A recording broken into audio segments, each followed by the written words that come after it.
అందరికీ నమస్కారం అండి. ఆ కలియుగ వెంకటేశ్వర స్వామి ఆశీర్వాదం రాష్ట్ర ప్రజలందరి మీద, తెలుగు ప్రజలందరి మీద ఉండాలని మనస్ఫూర్తిగా కోరుకుంటున్నా. ఈరోజు ఆ దేవదేవుని దర్శనం నా కుటుంబ సమేతంగా చేసుకోవడం అనేది నిజంగా పూర్వజన్మ సుకృతం.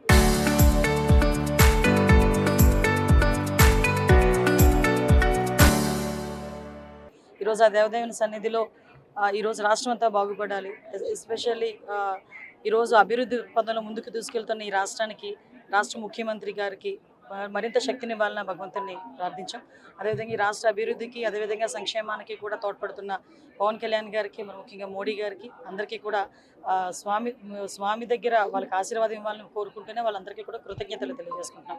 ముఖ్యంగా ఈరోజు మీ అందరికీ తెలుసు, తిరుమల కొండ మీద కూడా భద్రతా వ్యవహారాల్లోని కానీ ఎక్కడ కూడా ఎటువంటి ఇబ్బంది లేకుండా వచ్చిన భక్తులు వాళ్ళ భద్రతే మా ధ్యేయంగా కూడా మేము పనిచేయడం కూడా జరుగుతుంది. దానిలో భాగంగానే నిన్న కూడా అఫీషియల్స్ అందరితో కూడా మాట్లాడడం జరిగింది. ఈరోజు తిరుమలలో కూడా ఎక్కడ కూడా ఎటువంటి భద్రతాపరమైన చర్యల్లో కూడా ఎటువంటి రాజీ లేకుండా ఈరోజు మేము అందరూ కూడా చూసుకుంటాం.